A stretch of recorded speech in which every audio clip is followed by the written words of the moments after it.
Salut et bienvenue dans Maurienne Zap. Allez, c'est parti! Bonjour et bienvenue dans votre nouveau Maurienne Zap. Tout de suite, le sommaire de votre nouvelle émission. Manifestation sportive pour l'association ELA au lycée de la Montagne. Point sur le réseau d'eau potable du village d'Albier-le-Jeune. Découverte de la boutique Or en Cache à Saint-Jean-de-Maurienne.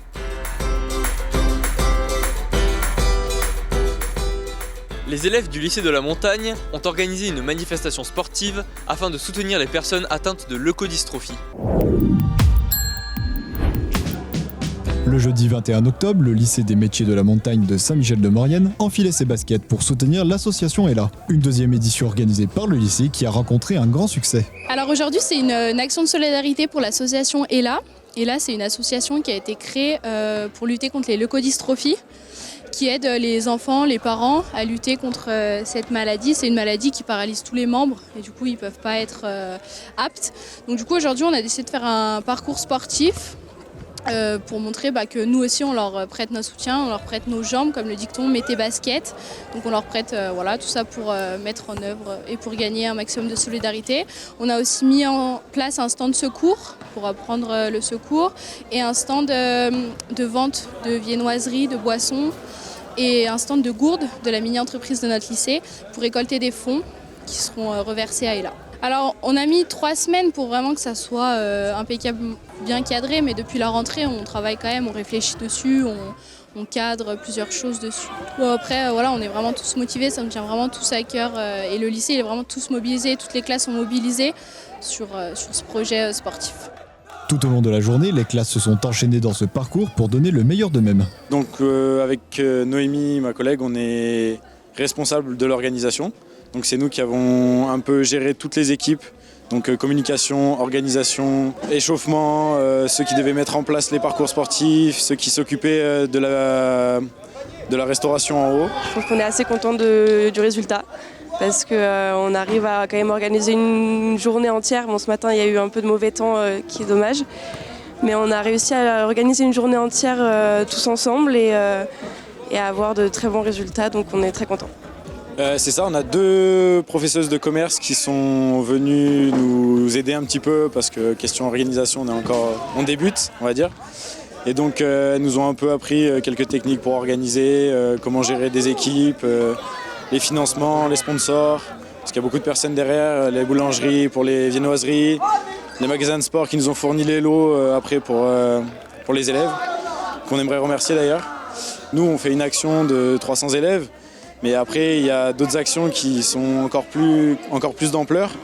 Et vraiment, il y a beaucoup de dons et ça fait plaisir de voir que les jeunes sont autant motivés pour apporter de l'énergie et du baume au cœur à des gens qui ne peuvent pas. Une belle journée de solidarité qu'on espère voir continuer les prochaines années.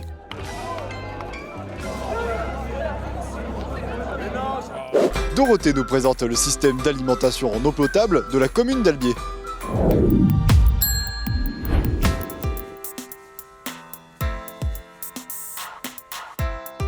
C'est avec la responsable du service de l'eau de la 3CMA que nous sommes allés sur le secteur d'Albier-le-Jeune afin de faire un point sur le réseau d'eau potable du village.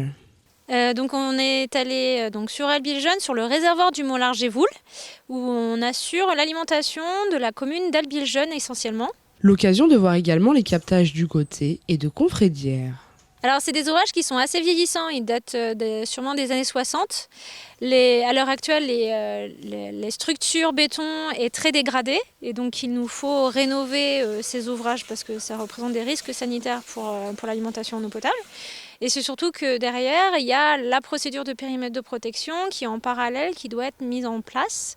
Et pour assurer ces dispositions et puis ensuite vérifier en fait le débit des sources qui sont captées, on doit améliorer les infrastructures pour qu'on puisse mettre des sondes de suivi et disposer des informations au sein du service à Saint-Jean-de-Maurienne.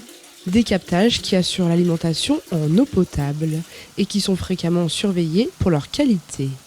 Donc en fait, c'est des captages d'eau potable qui sont fragiles en matière de contamination bactériologique. Donc on fait en sorte de s'assurer, donc les périmètres de protection ont cette vocation-là, d'assurer la moindre contamination. Et il faut éviter en fait à ce que les exploitants agricoles fassent pâturer leurs bêtes à proximité des ouvrages pour éviter les contaminations fécales liées aux bêtes. Et c'est aussi pour ça en fait que sur les réservoirs, on met en place des unités de traitement, soit en ultraviolet, soit en chloration, pour assurer en fait une qualité sanitaire à l'usager en bout de réseau. Et c'est quelquefois aussi une remarque des usagers, c'est qu'on sent le chlore dans l'eau, mais elle n'est pas là pour dégrader la qualité, c'est pour assurer la salubrité de l'eau que vous avez au robinet. En cette période de l'année, les débits d'eau sont assez faibles. On parle alors de période d'étiage. Oui, on a sur Albier-le-Jeune, en fait, on a une période d'étiage qui est située en septembre-octobre à l'automne, contrairement en fait aux captages qui sont situés sur le massif d'Albier-Montrond, qui est plutôt un étiage en février. Et donc on a des débits beaucoup moins importants qu'en période de printemps où on a un débit conséquent. Des infrastructures sous haute surveillance qui permettent d'alimenter le joli village d'Albier-le-Jeune avec une eau de qualité.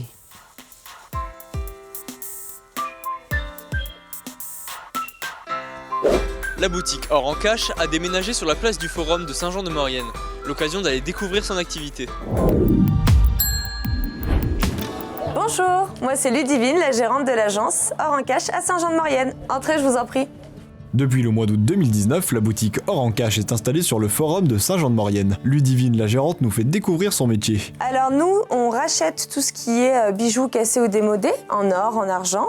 On rachète également tout ce qui est lingots ou pièces, en or et en argent également. On recycle vos métals argentés, les anciennes radiographies et on travaille aussi sur la vente d'or investissement, donc sous forme d'épargne, l'or et l'argent sous forme de pièces et de lingots.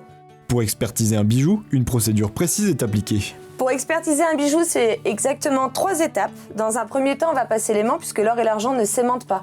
Donc ça, c'est toujours un bon premier test qu'on peut faire à la maison. Attention toutefois, parce que les fermoirs des bijoux s'aimantent, il y a un ressort à l'intérieur. Ensuite, on va chercher les poinçons qui sont ici. On parle beaucoup de 9 carats, 375 millièmes avec le trèfle. On a aussi le 585 millièmes, le 14 carats. Mais le plus répandu, c'est forcément le 750 millièmes et donc le 18 carats avec la tête d'aigle.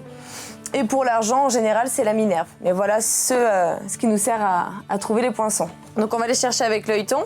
Pour trouver le poinçon, on va passer à la pierre de touche. En fait, c'est une pierre qui est composée d'ardoise et de jaspe noir. Donc ça va garder l'empreinte du bijou. Je vais passer mon révélateur par-dessus l'empreinte du bijou. Ça n'altère pas le bijou. Et comment va réagir le révélateur, on saura de quoi est composé le bijou.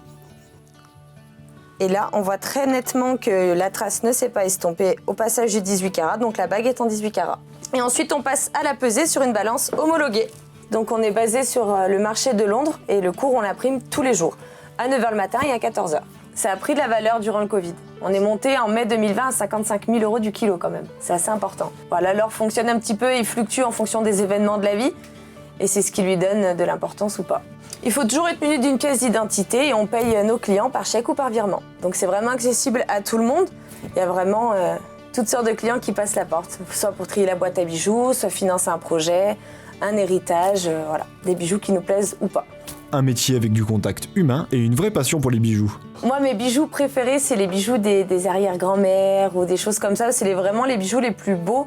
Et on remarque qu'avec le temps, l'or, il n'avait pas la même couleur. C'est-à-dire que les bijoux les plus anciens, ils ont tendance à être un peu plus rosés. Donc il devait y avoir un peu plus de cuivre dans l'alliage qui accompagnait l'or, en fait. Donc c'est les plus jolis et les plus précieux, c'est les anciens bijoux parce qu'ils ont toujours une très belle histoire derrière. Et c'est ma partie préférée. En fait, Or en Cache recycle vos anciennes radiographies qui sont composées de chlorure d'argent qui polluent également énormément. Donc en fait, on récolte les fonds pour une association qui s'appelle Élevage sans frontières, qui lutte pour la sécurité alimentaire et l'autonomie des familles paysannes en Afrique. Et depuis 2015, on a réussi à leur reverser 5 501 € grâce à vos dons de radiographie en l'occurrence. Une installation sur le forum qui s'intègre parfaitement avec les autres commerçants. Ici, c'est plus sympa. Mon partenaire, c'est la bijouterie en face, donc c'est vrai qu'on s'envoie un peu des clients. Et il y a une convivialité sur le forum qui est quand même assez impressionnante. Le matin, je bois le café avec le poissonnier, je discute avec l'opticien. Enfin, il y a vraiment une belle convivialité entre les commerçants du forum. Une expertise qui met une valeur sur nos objets et qui permet de leur donner une seconde vie. Voilà, mon Enzap, c'est terminé. On se retrouve la semaine prochaine. N'hésitez pas à suivre nos reportages sur les réseaux sociaux et les box. Bon week-end.